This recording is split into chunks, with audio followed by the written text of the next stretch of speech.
这边竖了很多旗子，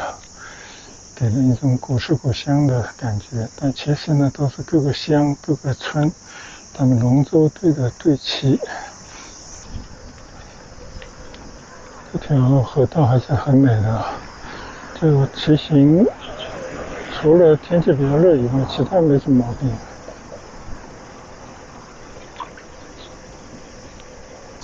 现在这个步道上面坑坑洼洼，全部这种榕树的根给顶坏了。这边比较开阔，我们下面来看看这条河。这个河好像里面水生的植物很多。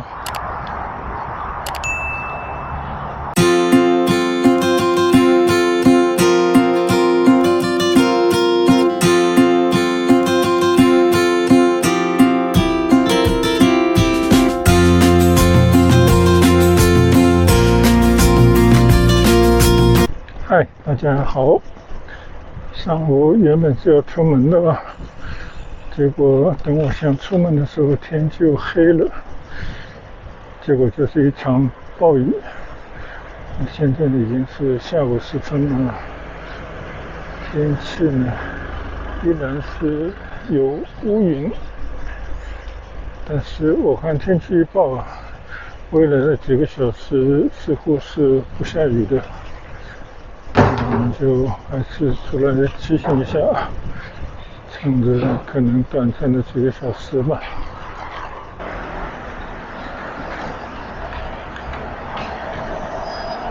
好，现在我推车上了19号大街的一个坡，打算现在就开始走村里骑行。今天早上有一位朋友回英国去了，结果就想到他回去可能要站高温了，因为今天我看到有新闻里面说，英国面临着好久不遇的酷暑天气。我以前一直觉得英国的伦敦，或者是英国的很多地方，夏天是最美的，因为相对早晚比较凉快了。而且你们知道，英国冬天是非常难熬的，下午3点多钟天就开始黑了，但是夏天就完全倒过来了。所以呢，夏天是英国的欢乐的季节。但是原本大家心目当中向往的这种英国的夏天，如今突然之间就变成了必须得忍耐酷暑。就很多移民去的人呢，尤其是很多香港的朋友，到了那边以后呢，就原本是冲着这个英国的相对就是北半球比较舒适的那种天气去的，当然只是其中的因素之一吧。结果呢，今年就面临着考验。就我看不少在英国的博主都在发视频展示他们新买的空调。有些房子呢是不让安空调，或者没有地方可以安空调的，所以呢，大家各司其招，基本上都是从中国那边购买运过去。比方说有那种分体式的空调室内就直接可以变凉的空调。总之吧，大家各出奇招，就是为了能够尽快的熬过这个应该是几十年不遇的酷暑天气。那同样的新闻呢，在巴黎、在意大利在欧洲的很多国家都出现了同样的高温天气，使得这些传统的欧洲大陆的人呢，原本他们从文化上来讲，从气候上来讲，都是对于这种空调，大家还是比较抵抗的，觉得夏天嘛有几天热熬过去就可以了。再加上你如果访问过法国、意大利这种城市，那简直都是几百年以上的建筑，真的，它没有办法像我们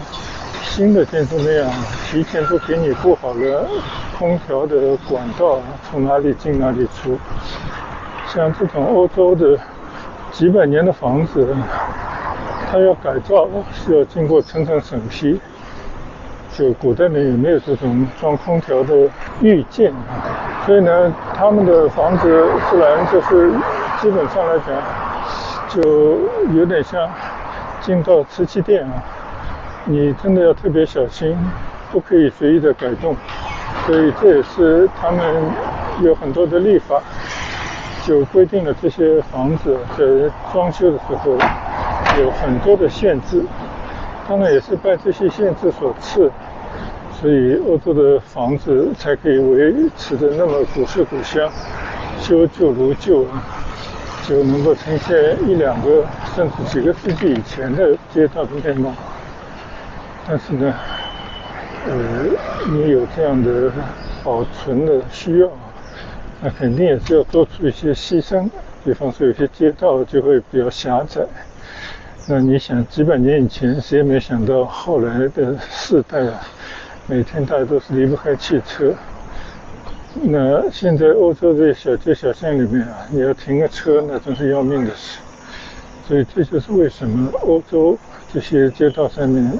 开的车真的是越来越小。就一个可能跟费用成本有关，因为毕竟油价上升，很多汽车的保险等等也不便宜就造成了确确实实来讲，大家都越来越采用这种经济型的小型的车。这个日本也是一样车越做越小，形状越来越古怪，方方正正的，像个豆腐块一样。但不管怎么说呢，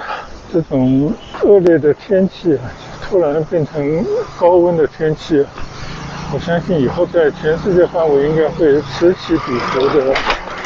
所以客观上来讲，就很难再找到完全四季如春适合居住的城市。真的不知道什么时候开始，要不就是爆冷，要不就是爆热，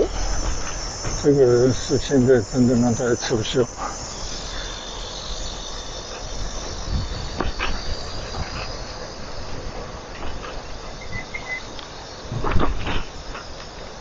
现在我已经骑在天湖居这个组团里面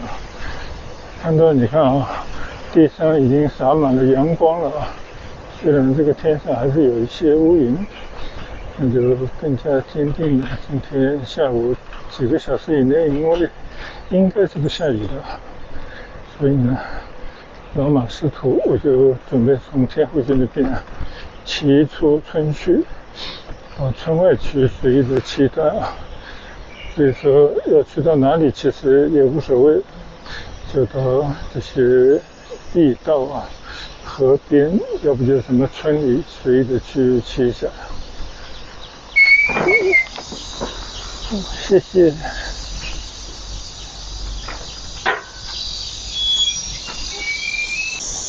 刚刚这条莲花山道上有一段我就没有录了。进入到这段地方呢，虽然是一条爬坡道四周都是绿色，所以在这边呢再录一段但是在路上闲着也是闲着，就跟大家随意的聊聊天吧。刚刚说到回伦敦的朋友，就想起30多年以前第一次去伦敦，当时还很年轻我们当时从日本去的，在日本打工挣了一些钱，当然一些小钱那我们就带着这个钱作为到伦敦去学习语言就是读了一个语言学校，大概有半年左右的时间作为我们的生活费，那肯定是省吃俭用，因为在伦敦也没有地方可以去找到一份学生可以打工的地方。但是觉得比较有意思的是，那个时候啊，我们每过2-3个礼拜到市中心，通过兑换店去换钱，就是把我们带去的日币，每次都少量的换1-2个礼拜或者1个月的生活费需要的英镑。真的，当时完全对这些汇率啊，对这种经济形势、汇率的起伏等等啊，完全不懂。就特别觉得奇怪，是为什么换到手的英镑越来越多了呢？那就是我们经历的就日币升值的那个年代，那应该是90年代中期，差不多那个时候吧。就那个时候的日币呢，最高摸到过就80几块钱兑1块钱美元。当然对全世界货币都是坚挺的，无论对当时的法郎还是英镑，对于某些亚洲国家的货币那就更厉害了。那稀里糊涂在那边生活了半年多，就将好带去的钱够用，所以我们当时觉得还蛮开心的，就等于是去游学了半年多。唯一遗憾的呢，就是没有过伦敦的暑假，因为我们去的时候是圣诞前夕，到了快要夏天的时候呢，我们就离开了英国。就有过这么一段经历，有很多事情我们都记得不是特别清楚，唯独对于当时日币的汇率还是印象比较深刻。你想，80几块钱日币兑1块钱美元，那和今天我们看到的令人震惊的162块钱日币换1块钱美元是个什么概念呢？就整整贬值了1倍。再加上日本这些年30年嘛，就是这个泡沫经济破掉以后，日本人他们的人工几乎没有怎么增加过。当然也不是说所有的公司，那基本上来讲差不多。就他们大学生的平均的最基本的薪酬跟我们30多年以前在日本读书当然我们也工作养活自己的那个年代，几乎没有什么差别。那么当然之后我们也去过日本很多次，就每次都感觉日本的某些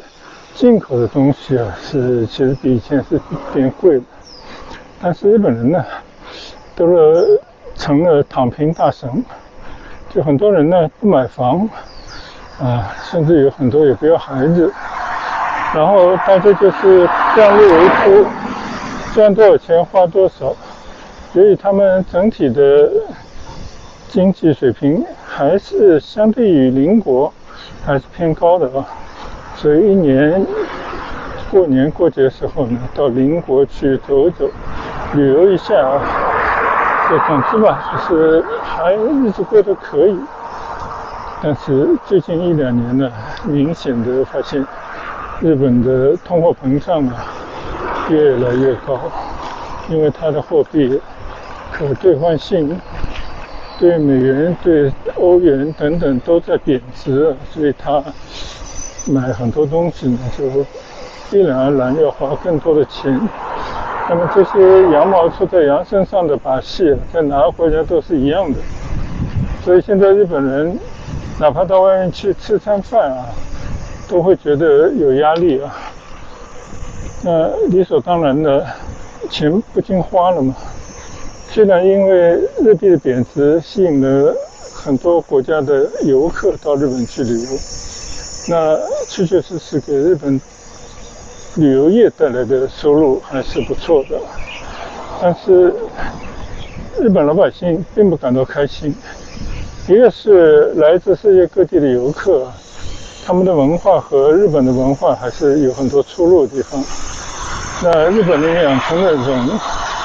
非常谨慎或者说非常顾及到别人感受的这种行为呢，面对着来自世界的肆无忌惮的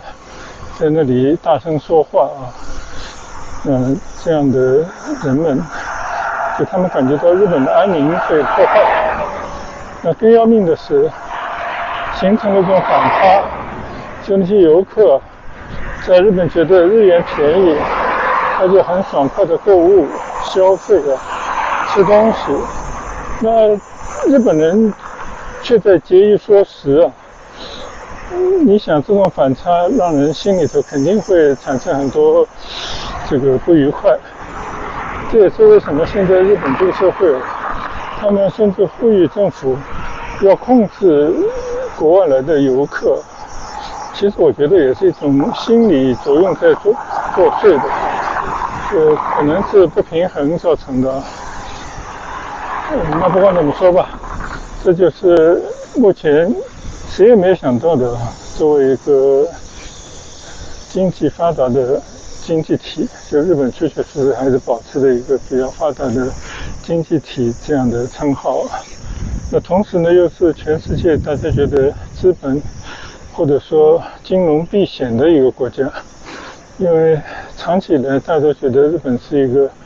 这个货币政策非常持续性日本这个金融机构呢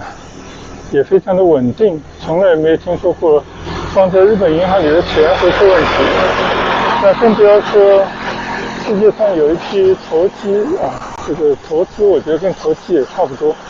就是因为日币汇率比较这个便宜，再加上呢主要还是日本的这个利息曾经很长时间是在零的这个状态徘徊，虽然现在已经经过几次的加息提到了1%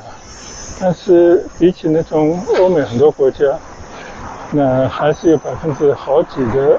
这个差异。这也造成了很多投机的人呢大量的介入日元，然后呢再通过这个日元换成美元其他的钞票呢进行投资套利甚至说你啥也不用干，加上一些杠杆的话呢，你的好处就是显而易见，就真的是白白从日币的这个汇率当中套到很多的好处等等吧。这个呢已经成了日本的现在经济的一个，你要管死，那这些热钱就会离开日本，但是你要想要拯救日币你有可能就会使得外资出逃，或者金融方面就立马就会出现一些问题。但如果是你放任不管，那日本目前的这个情况就是通货膨胀有可能压不住那老百姓在承受的经济30年几乎没有什么成长，主要反映着他们的收入没有什么提升的情况底下，那使得通货膨胀压不住的话，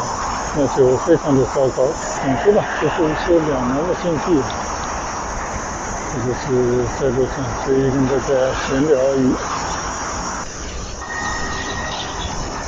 好，现在呢，我骑过鱼山西路，前面这段呢就是景观大道了。我的右侧是横江村，这边也搞了一些农村的经济。大富山机车夜市不明白这是什么意思？都是摩托车吗？现在开摩托车的人应该是越来越少了，因为很多都被电单车给取代。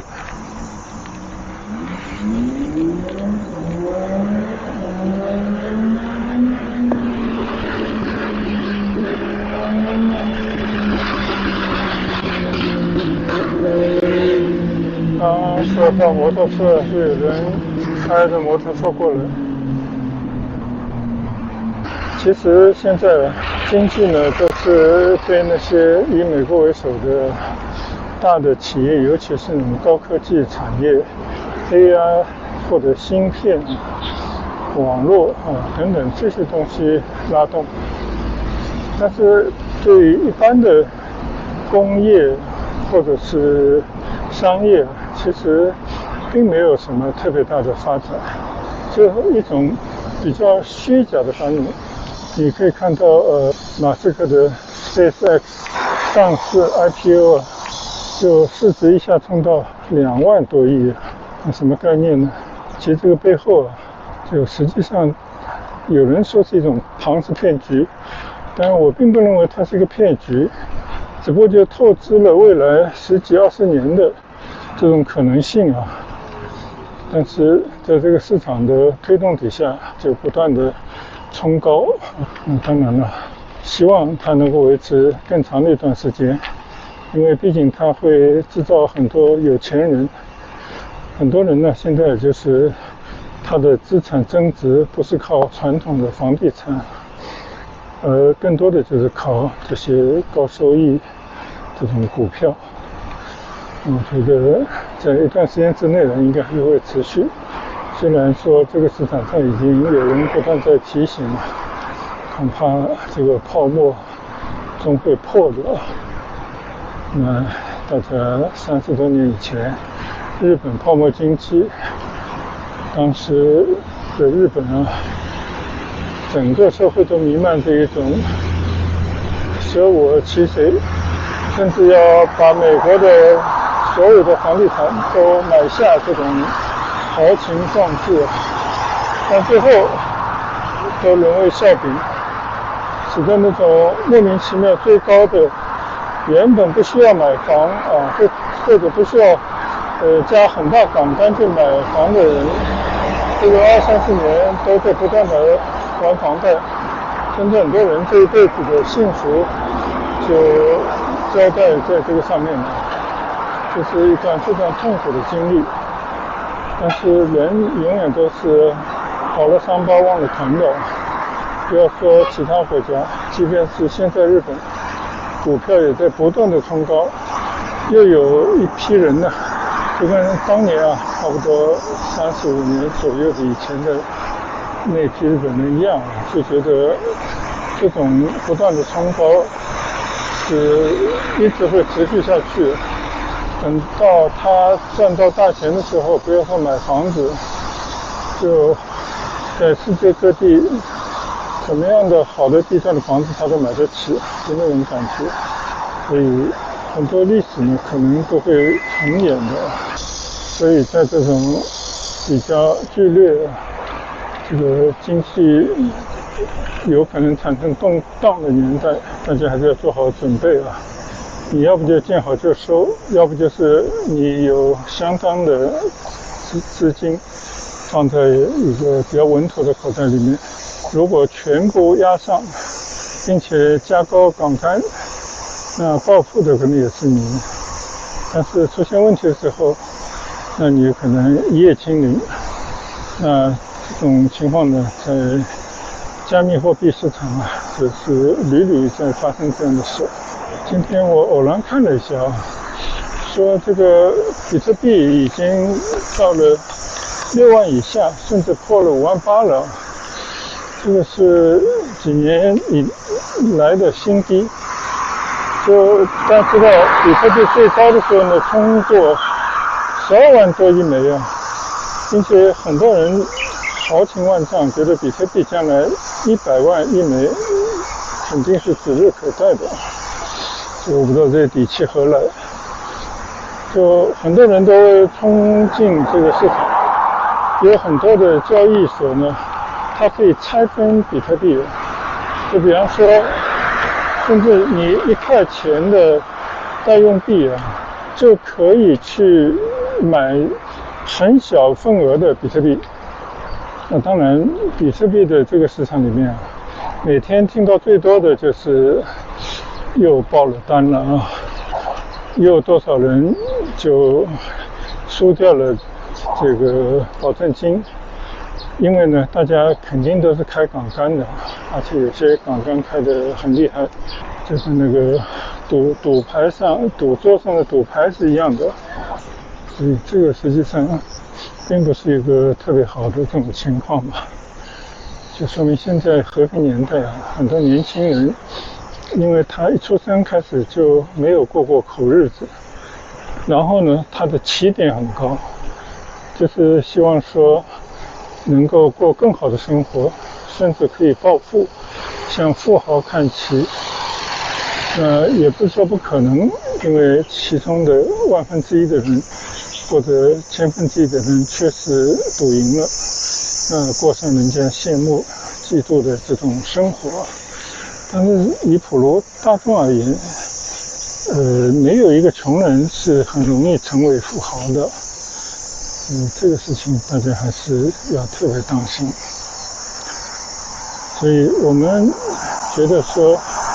能维持一个中产这样的生活水准，虽然说现在也越来越不容易了，但是怎么着，我觉得还是要保持这样的心态吧。现在呢，我已经在四桥水道边上来骑行了。但以前呢，我都是往四桥方向走的，到今天呢，就是走相反的一段路。现在这边也修得不错，也有专门的骑行道，而且这些树呢，树叶还是有遮阴的功能，我觉得也不错。我的右侧里面呢，有很多的钓鱼场，看到大家在烈日底下打着阳伞坐着钓鱼。我觉得还不如在这样的堤岸的马路上，在树荫底下缓缓的骑行。这些路段呢，就反复来骑行过，真的没什么值得分享，所以就跟大家一边骑行一边随意的聊聊。这也是我以前一直把这种骑行视频起个名字就叫骑行慢聊，大概就这个意思吧。当然这边呢有个地方可以来打卡，也就是南山古庙。这个地方其实是观龙舟的最好的位置对面就有一个小码头，我们来走一走看一看吧。这边竖了很多旗子给人一种古色古香的感觉，但其实呢都是各个乡各个村他们龙舟队的队旗。因为端午节过去并没有多久，这里放了多少炮。广东那边很有意思，他们龙舟端午节的时候都会放很多鞭炮的，这个时候政府都网开一面，不会去阻止他们。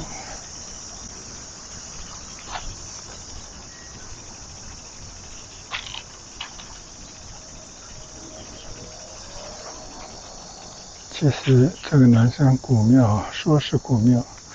可能历史上曾经存在过这样的古庙吧，但基本上这种古庙都是新修的。这也是中国文化保存它的一种途径或者一种方式。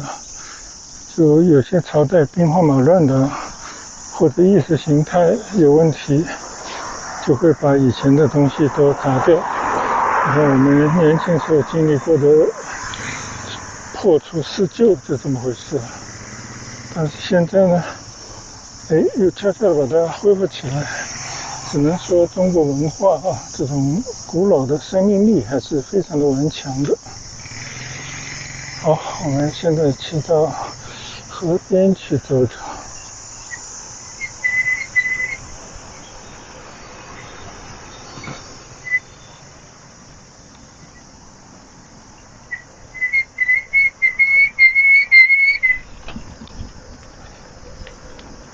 这条河道还是很美的，就骑行除了天气比较热以外，其他没什么毛病。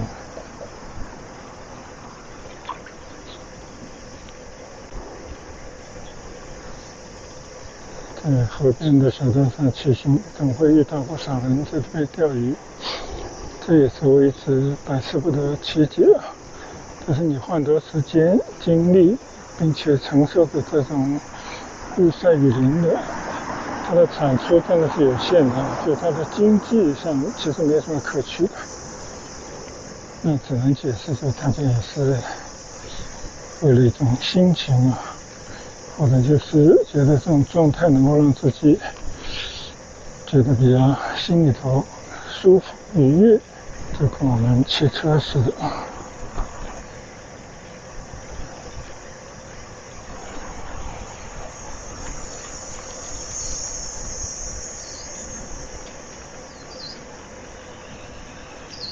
好久没到这边来骑行了，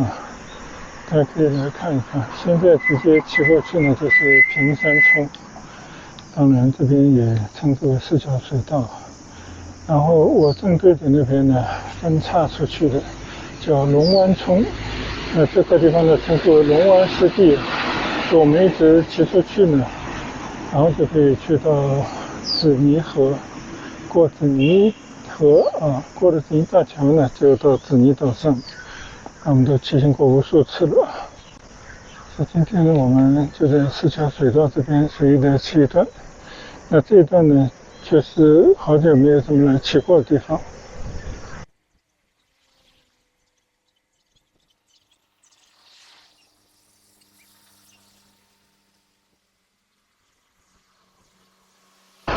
左前方做了很多平台的地方，就是龙湾湿地的，也是一个公园的地方。我们在那边骑过很多回了。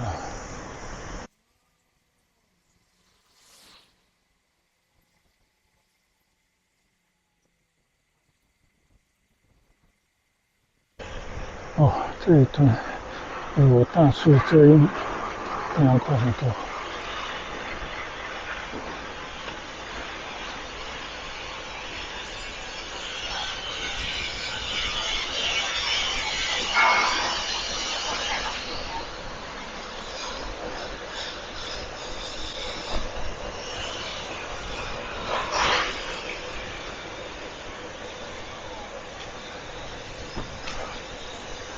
确实啊，这边我都感觉有点陌生了。我已经好久没有来骑行这一头的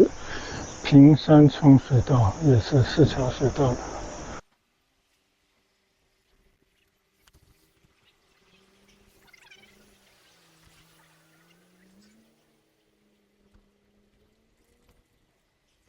哦，这条到了这边还是沙地路啊。哦，这个车停到步道上来了。右侧呢也是一座旧村，但是叫什么村呢，我也不知道。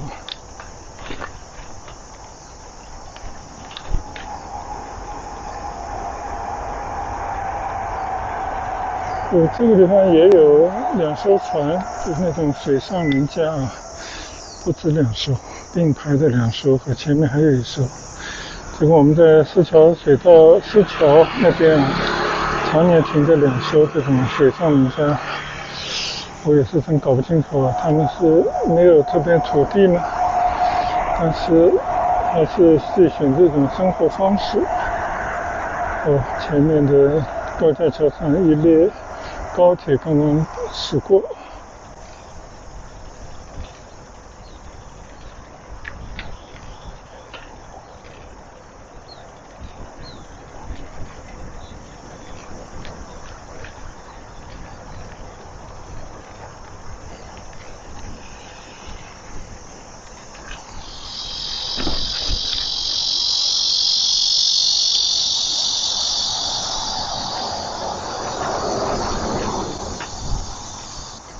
现在这里还比较凉快。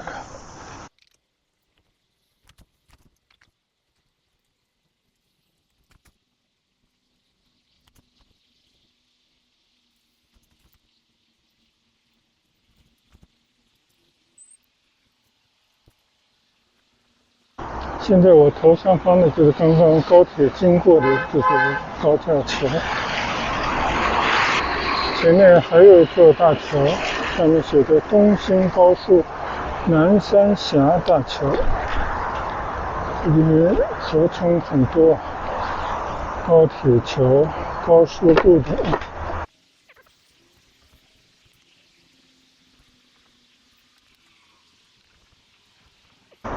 这就到了东兴高速的桥下面了。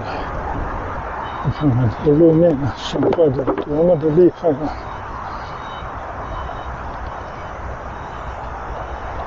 左侧这条平山河呢，前面有一段没有打通啊。如果一路过去呢，就是我已经经常骑行的平山河这边的绿道了。但中间应该有一段是没有通的。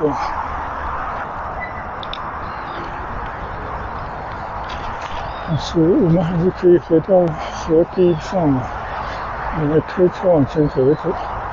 这边呢，显然是没有搞好的绿道，但是反而有一种原生态的感觉。我看看这边的环境比较原生态，也没什么人了，我们稍稍的来逛逛。夏天了，开花的树已经很少了，这里还有那么几棵树残留着一些花朵。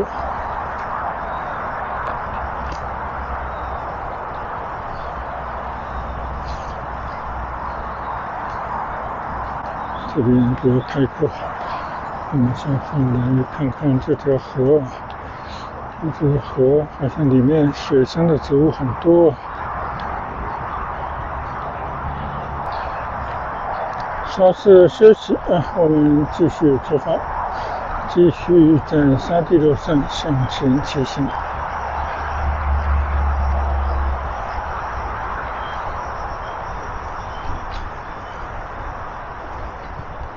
这个天气还是比较闷热估计现在应该有32、3度这个样子，但是呢，出了汗发不出来，所以还是比较那种湿热的感觉。虽然骑行的这一段河道边上没有得到非常好的修整，也没有做什么让大家休息休闲的设施，但是其实石桥水道边上呢，有好多段路已经搞得不错了。经过一个水闸，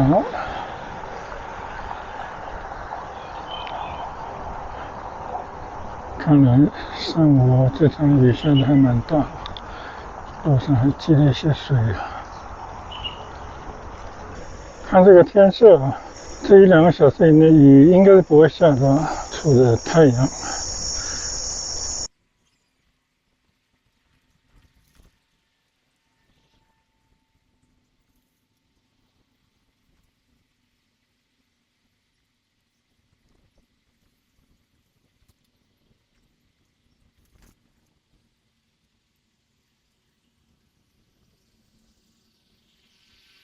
就这样，在河边的道路也算是一条林荫道，比较原生态车也不是很多。我的右侧应该是有高铁线路通过的，还是比较惬意的一段骑行。那我想我就把这一段到此为止，跟大家做一个分享。没什么特别的就是跟大家说说话。我呢也就骑车，发表一些不成熟的观感或者道听途说的一些事情。如果大家愿意参与一些话题或者发起一些话题呢，那以后就会有更多机会可以针对某个话题跟大家来做一些交流。好了，那这一段呢我先录到这里了，我们下一段再见吧。谢谢大家观赏，拜拜。